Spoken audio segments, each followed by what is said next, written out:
اس سے پہلے سورہ بقرہ کی مختلف آیتوں کا خلاصہ پیش کیا گیا۔ خاص طور سے جو آیت کریمہ چلی وہ دعا کے تعلق سے کہ اللہ تبارک و تعالیٰ نے دعا کرنے کا جو طریقہ اور سلیقہ عطا فرمایا اس پر روشنی رہی۔ بہرکیف اور آج کی جو آیت کریمہ ہے، اس آیت کریمہ کا خلاصہ یہ بنتا ہے کہ اللہ رب العزت نے رمضان کا روزہ فرض کیا، تو پچھلی امتوں پر بھی رمضان کا روزہ رہا، لیکن جب اس امت پر آیا تو اللہ تبارک و تعالیٰ نے خالص روزہ کھول کر عشاء تک کھانے کی اجازت اور اس میں اس دوران اپنی بیوی سے ملاقات کی اجازت کا معاملہ رکھا، لیکن عشاء کی نماز کا وقت شروع ہو جائے تو کھانے کی اجازت نہیں ہوتی تھی، اور اسی کے ساتھ ساتھ اگر کوئی سو جاتا تو سو کر اگر رات میں اٹھا تب ایسی صورت میں بھی کھانے کی اجازت نہ تھی۔ اس کے بعد معاملہ حضرت سرمہ ابن قیس رضی اللہ تعالی عنہ کا پیش آیا کہ انہوں نے روزہ رکھا، روزے کی حالت میں دن بھر جا کر کے کھیت میں کام کیا، اور کام کر کے جب شام میں اپنے گھر پہنچے اپنی اہلیہ محترمہ کو اسے کہا کہ جو ہے افطاری کے لیے انتظام کرو، چنانچہ ان کی اہلیہ نے افطاری کا انتظام کرنا شروع کر دیا،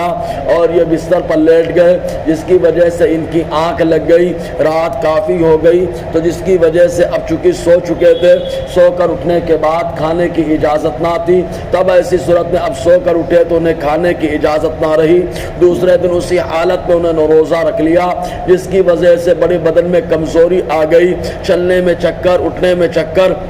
ایک دم پریشان ہو گئے۔ حضور صلی اللہ علیہ وسلم کی بارگاہ ناز میں جب آئے تو اللہ تبارک و تعالیٰ نے اس وقت جو ہے رات میں کھانے کی اجازت عطا فرما دی، اور اسی طریقے سے رات میں بیویوں سے ملاقات کرنے کی اجازت نہ تھی، چنانچہ کئی صحابہ کرام خاص طور سے سب سے پہلے حضرت عمر رضی اللہ تعالی عنہ رات کے وقت رمضان کے دنوں میں اپنی بیوی سے ملاقات کر لی، اور جیسے ہی ملاقات سے فارغ ہوئے ان کو اپنی غلطی کا، اپنی ندامت کا احساس ہوا کہ یہ میں نے کیا کر ڈالا۔ چنانچہ انہوں نے آقا علیہ السلام کی بارگاہ میں آ کر کے روتے ہوئے عرض کیا، اے اللہ کے حبیب صلی اللہ علیہ وسلم، میں نے اپنے آپ کو ہلاک کر ڈالا کہ اللہ تبارک و تعالیٰ نے رمضان کی راتوں میں بیویوں کے پاس جانا حلال نہ کیا، لیکن اس کے باوجود میں چلا گیا، ہائے کیسا غضب میں نے کر ڈالا۔ حضور صلی اللہ علیہ وسلم نے تسلی دی۔ جب حضرت عمر کہنے لگے تو محفل میں بیٹھے اور کئی صحابہ کھڑے ہو گئے،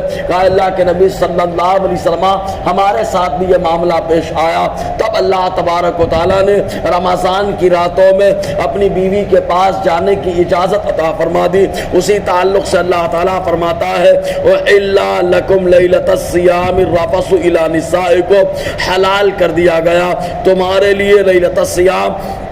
روزے کی رات میں۔ یہاں پر روزے سے مراد رمضان کا روزہ ہے، اس لیے کہ رمضان کے روزے میں ہی رات میں جو ہے تراویح کا معاملہ ہوتا ہے، عبادت کا معاملہ ہوتا ہے، ورنہ اس کے علاوہ نفلی روزہ تو روزہ کھول لیے باقی کوئی معاملہ نہیں رہتا۔ بہرکیف تو یہاں رمضان کی روزے کی کا ذکر ہے۔ اللہ تعالیٰ فرماتا ہے حلال کر دیا گیا تمہارے لیے رمضان کی راتوں میں جانا، اور رفث یہ کہتے ہیں بیوی سے چپکے سے اگر کوئی بات کرے شوہر، تب ایسی صورت میں اس بات کو رفث کہا جاتا ہے، اور رفث کا ایک معنی جماع کرنا بھی ہوتا ہے۔ یہاں جو ہے جماع معنی مراد ہے، اس لیے کہ روزے کی حالت میں بھی میاں بیوی چپکے سے بات کر سکتے ہیں، لیکن رہا رفث کا معاملہ تب ایسی صورت میں جو ہے اللہ تعالیٰ نے جب حلال فرما دیا تب جانے کی اجازت ہو گئی۔ اب اگر کوئی رمضان کے دنوں میں روزہ رکھ کر کے اپنی بیوی کے پاس جاتا ہے اور ایسی ملاقات کرتا ہے تو ایسی صورت میں ملاقات سے وہ ملاقات مراد ہے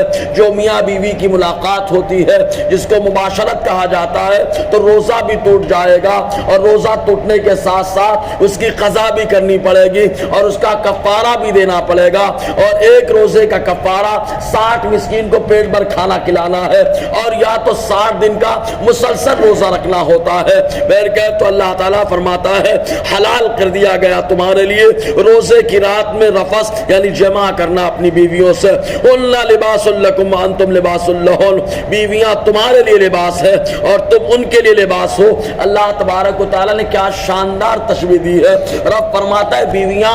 اپنے شوہروں کے لیے جو ہے لباس ہے اور شوہر اپنی بیویوں کے لباس ہے, اس لیے کہ جیسے لباس یہ عیبوں کو چھپاتا ہے ویسے ہی بیویاں شوہر کے عیب کو چھپا لیتی ہیں اور شوہر اپنی بیوی کے عیب کو چھپا لیتا ہے. اور یہ مطلب ہوتا ہے کہ جس انداز میں کپڑا جو آدمی کو زینت دیتا ہے, خوبصورتی اور اس کے وقار میں اضافہ کرتا ہے, ایسے ہی اگر شوہر اچھا ہو تو بیوی کی عظمت میں اضافہ ہو جاتا ہے, اور اگر بیوی اچھی ہو تب ایسی صورت میں شوہر کی شان بڑھ جاتی ہے. اور یہ مطلب ہو سکتا ہے کہ جیسے کپڑا اور بدن کے درمیان کوئی حائل نہیں ہوتا تو ویسے ہی میاں بیوی کے درمیان کوئی دوسرا حائل نہ ہو. اگر حائل ہوگا تو زندگی اجیرن ہو جائے گی. تو اللہ تبارک و تعالیٰ فرماتا ہے ہن لباس لکم, عورتیں بیویاں تمہارے لیے لباس ہے, تم ان کے لباس ہو. علم اللہ انکم کنتم تختانون انفسکم, رب نے جانا کہ تم اپنی جانوں پہ خیانت کرنے والے ہو. فتاب علیکم, تو رب نے تمہاری طرف رجوع کیا. وعفا عنکم, اور تمہاری خطا کو معاف کر دیا. رب نے توبہ کو قبول کیا, معاف کر دیا. فالآن باشروہن,